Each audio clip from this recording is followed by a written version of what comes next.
আচ্ছা, আজকে আমরা ইন্টিগ্রেটরের একটা প্রবলেম সলভ করব। খুব ইম্পর্ট্যান্ট একটা প্রবলেম, আমাদের এক্সামে আসার মতো একটা কোয়েশ্চেনগুলোর একটা হচ্ছে এটা। সো এই প্রবলেমটা is very important for us. Okay, আচ্ছা, তো প্রবলেম স্টেটমেন্টটা হচ্ছে অনেকটা এরকম যে 200 হার্টজের একটা পালস ওয়েভ থাকবে। হ্যাঁ, ইনপুটে পালস ওয়েভ কি? পালস ওয়েভ হচ্ছে যেগুলো আমরা স্কোয়ার ওয়েভ হিসেবে জানি, সেগুলোকে বলা হচ্ছে পালস ওয়েভ। তো এটা একটা এসি ইনপুট অফকোর্স। তাহলে এরকম একটা ইনপুটের জন্য আমাদেরকে সার্কিট ডায়াগ্রামটা দেয়া আছে। সেই সার্কিট ডায়াগ্রামটা দেখে বুঝতে হবে যে বেসিক্যালি কি ইনপুট দেয়া হচ্ছে। হুম, কি ইনপুট দেয়া হচ্ছে, আর ওয়েভ শেপ দেয়া আছে আমাদের ইনপুটের। ইনপুট যে ভোল্টেজ, ইনপুট যে আমাদের সিগন্যালটা, সেটার যেটা একটা পালস ওয়েভ, সেটা হচ্ছে এটা। আচ্ছা, এরকম একটা পালস ওয়েভের সার্কিটের আউটপুটটা আমাকে ড্র করতে হবে। ক্লিয়ার? তো আমাকে ইনপুট কার্ভটা দিয়ে দিছে, আউটপুট কার্ভটা ড্র করতে হবে। আচ্ছা, তো আমাদের আউটপুট কার্ভটা ড্র করার জন্য আমাদের আউটপুট ভোল্টেজ লাগবে, রাইট? এখন আমরা ইন্টিগ্রেটরের জন্য আউটপুট জানি কি? ভিও ইকুয়ালস টু -1/RC। ওকে, -1/RCটাকে আমরা একটু এখানে লিখি, বাইরে লিখেছি, একটু ইন্টিগ্রেট করবো। ওকে, তো আমরা জানতাম ভি আউটপুট সমান হচ্ছে -1/RC T1 থেকে T2 V in DT, right? এরকম একটা ইকুয়েশন আমরা জানতাম হচ্ছে ভি আউটপুটের জন্য। তো এই কোয়েশ্চেনটার জন্য আমাদেরকে ভি আউটপুটটা বের করতে হবে, তাই না? আচ্ছা, তাহলে কি কি প্রয়োজন আমাদের? এটা ছিল হচ্ছে আর ইন্টিগ্রেটরের সার্কিটটা আমরা দেখেই বুঝতে পারতেছি ইন্টিগ্রেটরের সার্কিট ডায়াগ্রামটা ঠিক এমনই হয়। ওকে, এটা ছিল হচ্ছে আমাদের সি। তো আমাদের কাছে আউটপুটের জন্য যা প্রয়োজন, আর সি পেয়ে গেছি আমরা। এখন আমাদের ভি ইন প্রয়োজন। ভি ইন এর ভ্যালু আমাকে দিয়ে দিছে এখানে 15 ভোল্ট, আর এই পোর্শনে -15 ভোল্ট। আচ্ছা, তো আমাদের কি প্রয়োজন এখান থেকে? জাস্ট প্রয়োজন হচ্ছে T1 আর T2, রাইট? যেহেতু আমাদের লিমিট ইউজ করতে হবে T1 অ্যান্ড T2। তো T1 T2 এর জন্য আমাদের কিন্তু দেয়া নেই, এই পোর্শনটা কিন্তু T/2, আর এই পোর্শনটা হচ্ছে শুধু T, রাইট?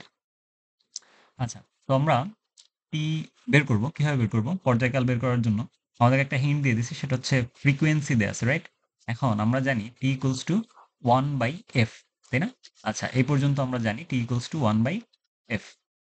এখন টি ইকুয়ালস টু 1/f জানি, তাহলে আমাদের টি হবে হচ্ছে 1/200 হার্টজ, রাইট?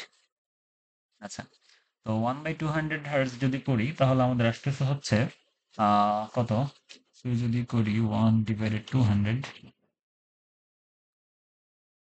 আসতেছে হচ্ছে 5 × 10⁻³ রাইট? যেহেতু এটা এসে এককে আছে। এখন আমাদেরকে একটু লক্ষ্য করি যে টি যেটা আমাদের ইনপুট সাইডে দেয়া আছে ফ্রিকোয়েন্সিতে, মানে কার্ভে, মিলি সেকেন্ডে দেয়া আছে, রাইট? তো মিলি সেকেন্ডে যেহেতু দেয়া আছে, আমাকে অফকোর্স ক্যালকুলেটেড টিটা অবশ্যই মিলি সেকেন্ডেই নিতে হবে। তাহলে 5 × 10⁻³ মিলি সেকেন্ডে নিলে হয় হচ্ছে 5 ms, সরি, 5 ms। তাই কিভাবে লিখবো? 5 ms, তাই না? আচ্ছা, এই পর্যন্ত আমরা বের করতে পারছি। তাহলে আমাদের ওয়েভের এখানে হবে হচ্ছে টি হচ্ছে 5 ms, তাহলে এই পোর্শনের জন্য এখানে টি 2.5 আর এখানে টি 5। ওকে, তো এই পর্যন্ত আমরা বুঝতে পারছি। তাহলে এবার আমাদের ভি আউটপুটের ভ্যালুটা প্রয়োজন না কার্ভ ড্র করার জন্য? তো আমরা ভি আউটপুটের ইকুয়েশনে যদি আমরা ভ্যালুগুলো বসাই, ফার্স্টে আমরা ক্যালকুলেট করব এই পোর্শনটার জন্য, তাই না? কার্ভটা দুই ধাপে ক্যালকুলেট করতে হবে এই পোর্শনটার জন্য, এক পুরো ওয়েভ ফর্মের জন্য, রাইট? এই পর্যন্ত আমরা দেখে আসছি লাস্ট ক্লাসে। সো আই হোপ যে we are clear about that. তো তাহলে ফর পজিটিভ সাইকেল, অর্থাৎ টি যখন 0 থেকে বড় 2.5 মিলি সেকেন্ডের মধ্যে, রাইট? আচ্ছা, তো আমাদের ভি আউটপুটটা হয় এরকম যে -1/RC। আচ্ছা, আমরা তো এসে আগে ক্যালকুলেট করবো না ভোল্টেজটা, তার মানে অফকোর্স এখানে আমাদের সেকেন্ডের লিমিটটা বসাতে হবে। তো 0 সেকেন্ড থেকে 2.5 মিলি সেকেন্ড, অর্থাৎ 2.5 × 10⁻³ সেকেন্ড। এবং ভি ইন কত আমাদের জন্য? 15 ভোল্ট না? আচ্ছা, আমরা ভি ইনই লিখি, প্যারা নাই, ভি ইন ডিটি। ওকে, এই পর্যন্ত আমরা যদি ভ্যালু বসাই, -1/RC মানে হচ্ছে আর হচ্ছে 50 কে 50 × 10⁻³ ওহমে নিচ্ছি। এরপর আসতেছে সি এর ভ্যালু হচ্ছে দেওয়া আছে 0.02 মাইক্রোফ্যারাড, উইচ মিনস 0.02 × 10⁻6 ফ্যারাড। এই পর্যন্ত হলো। তারপরে হচ্ছে 0 থেকে 2.5 × 10⁻³ পর্যন্ত। ভি ইন কত আমাদের জন্য? এই পোর্শনের জন্য ভি ইন কিন্তু পজিটিভ, রাইট? এই পোর্শনে ভি ইন হচ্ছে পজিটিভ 15 ভোল্ট। তার মানে আমরা 15 ভোল্ট লিখবো Vin এর জায়গায়। 10 ইনভার্স 3 এখানে 15 dt। এই ইন্টিগ্রেশনটা আমরা আশা করি সলভ করতে পারবো। ইন্টিগ্রেশনটাকে যদি আমি সলভ করি তাহলে আমাদের ভ্যালু আসে হচ্ছে নেগেটিভ 37.5 ভোল্ট। ক্লিয়ার? আচ্ছা, তো পজিটিভ পোর্শনের জন্য আমাদের কাজ শেষ। এবার আমরা কাজ করব নেগেটিভ পোর্শনের জন্য, রাইট? আচ্ছা, তো নেগেটিভ হাফ সাইকেল নিয়ে যদি কাজ করি, নেগেটিভ হাফ সাইকেল, সেখানে টি হচ্ছে 2.5 এম সেকেন্ড থেকে বড় এবং 5 এম সেকেন্ড থেকে, মানে 2.5 এম সেকেন্ড থেকে 5 এম সেকেন্ড, মানে আমাদের কার্ভটা ছিল হচ্ছে এরকম। আমরা এই পোর্শনটার কাজ করছি, এবার এই পোর্শনটার কাজ করবো, তাই না? আচ্ছা, ওকে। তো এরপরে আমাদের ফার্দার যে আবার একটা ইন্টিগ্রেশন করতে হবে, আমার আউটপুটটা প্রয়োজন যেহেতু। তো আমি সরাসরি ভ্যালুগুলো বসাচ্ছি, negative 1/RC, which means 50 into 10 to the power 3 into 0.02 into 10 inverse 6। তারপরে আসতেছে হচ্ছে ইন্টিগ্রেশনের ভ্যালু, সেটা হচ্ছে 2.5 ইন্টু 10 টু দি পাওয়ার -3 থেকে, যেহেতু মিলি সেকেন্ড থেকে সেকেন্ডে কনভার্ট করতেছি, 5 ইন্টু 10 ইনভার্স 3।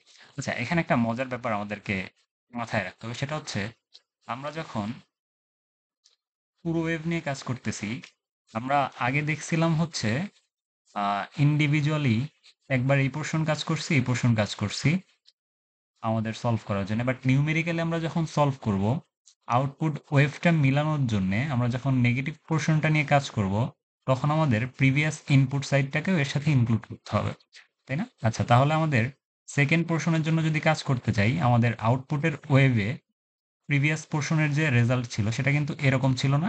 তাহলে এই পোর্শনটাকে আমাদেরকে অ্যাড করতে হবে, রাইট? আমি ব্যাপারটা প্রবাবলি বুঝাইতে পারি নাই। ব্যাপারটা হচ্ছে আমাকে, যে আমি যখন নেগেটিভ হাফ সাইকেল নিয়ে কাজ করব, আমাদের রেজাল্টগুলো স্মুথ আসার জন্যে বা আমাদের সঠিক রেজাল্ট আসার জন্য পজিটিভ সাইডটাকেও এর সাথে ইনক্লুড করতে হবে, বুঝতে পারছি? তাহলে আমাদের এই পোর্শনটা হচ্ছে নেগেটিভ সাইডের জন্য, এর সাথে আমরা যদি পজিটিভ পোর্শনটাকে অ্যাড করি তাহলে, আচ্ছা একটু কালারটা চেঞ্জ করে নিই। পজিটিভ পোর্শনের জন্য ভ্যালু কত ছিল? -37.5 ভোল্ট, তাই না? তো এই পোর্শনটা যদি অ্যাড করে নিচ্ছি, তাহলে এখান থেকে আমি রেজাল্টে দেখতে পাবো যে খুব কি বলেন, আমাদের রেজাল্ট আসতেছে হচ্ছে 0 ভোল্ট আমরা দেখতে পাবো। ক্লিয়ার? তো আশা করি এই পর্যন্ত আমরা বুঝতে পারছি। ওকে, আচ্ছা এখানে, ওকে, এই পোর্শনটা তো আমি তো কাজই করি নাই, টু ওয়েট। আচ্ছা, ইনপুটের ভ্যালুই বসাই নাই, কি একটা অবস্থা আছে। যাই হোক, তো ইন্টিগ্রেশনটা নিচ্ছে, এখানে কি ভি ইন ডিটি বসাইতে হইতো না আমাকে? তো ভি ইন ডিটি এবার কত আমাদের ভি ইনটা? এবার কিন্তু আমরা নেগেটিভ পোর্শন নিয়ে কাজ করতেছি, রাইট? অর্থাৎ এখানে নিয়ে কাজ করতেছি, তো এখানে ভি ইন হচ্ছে নেগেটিভ 15 ভোল্ট। ক্লিয়ার? নেগেটিভ 15 ডিটি। এরপরে আমাদেরকে অ্যাড করতে হচ্ছে প্রথমে যে কাজটা করছিলাম, প্রথমে এই কাজটা করছিলাম না, সেই ভ্যালুটাকে এর সাথে যোগ করতে হবে। তাহলে যোগ যদি করি, প্লাস হচ্ছে প্রিভিয়াস সাইডের বিন, অর্থাৎ হচ্ছে আমাদের কত আসছিল? Negative 37.5, right? এখন এই রেজাল্টটা হবে হচ্ছে আলটিমেটলি 0 ভোল্ট। বুঝতে পারছি এই পর্যন্ত? ওকে, তো এবার আমরা যদি আউটপুট ওয়েভটার যে শেপ সেটা ড্র করতে চাই, তাহলে আমরা যদি একটু আউটপুট ওয়েভটা ড্র করি, স্কেচিং the output curve। আচ্ছা, আমরা একটু পুরো পোর্শনটাকে এঁকে ফেলি,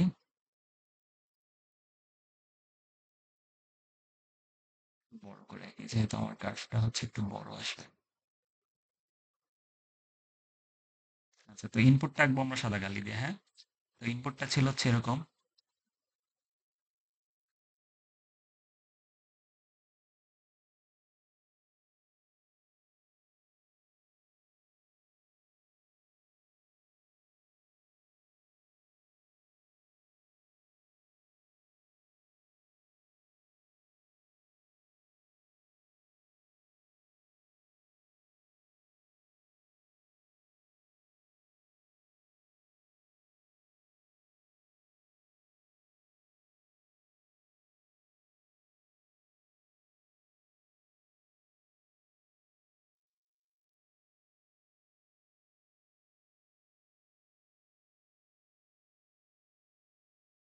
আচ্ছা, এটা হচ্ছে আমাদের ইনপুটের সাইড ছিল t ইকুয়ালস t মিলিসেকেন্ড।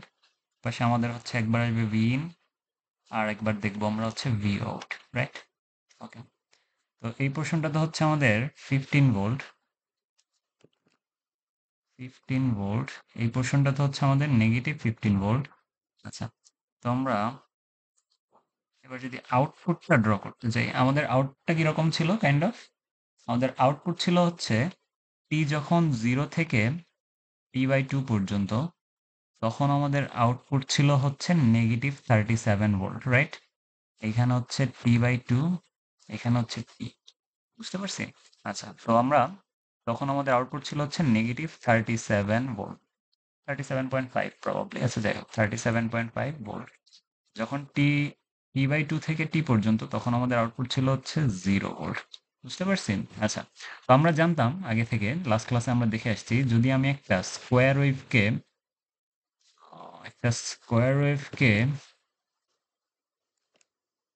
যদি এরকম একটা স্কোয়ার ওয়েভকে আমি ইন্টিগ্রেট করি, তাহলে আমি স্লোপ পাই, রাইট?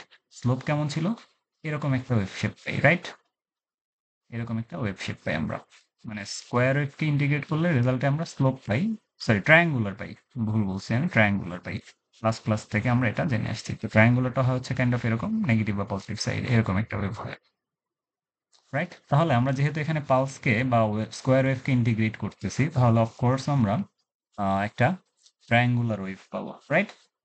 আচ্ছা, যেহেতু আমরা ট্রায়াঙ্গুলার ওয়েভ পাচ্ছি, আমাদের ক্যালকুলেশনটা কিরকম হবে? টি যখন 0 থেকে t/2 পর্যন্ত, তখন আমাদের ভ্যালু হচ্ছে নেগেটিভ 37.5। তো আমরা নেগেটিভ 37.5 এর একটা রেঞ্জ নিয়ে নিচ্ছি,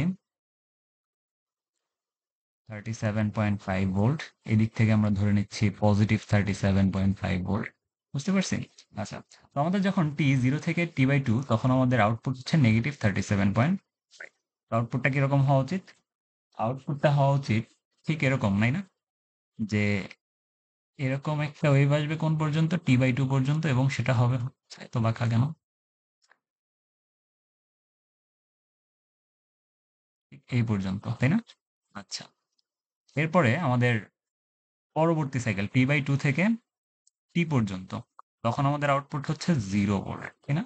আচ্ছা, তখন যখন 0 ভোল্ট, তার মানে এখান থেকে উঠে এটা কোন পর্যন্ত যাবে? 0 ভোল্ট পর্যন্ত যাবে না টিতে? ওকে, বুঝতে পারছি। তাহলে আউটপুটটা কিভাবে আগাবে? ঠিক এভাবে আগাবে,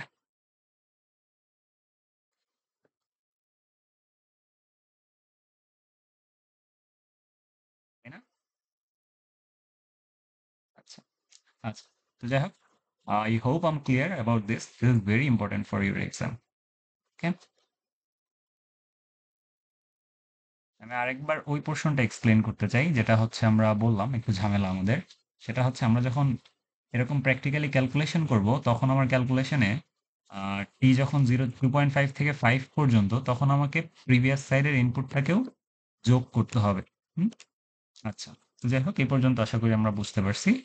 তো I hope you guys are clear about this. See you on the next video.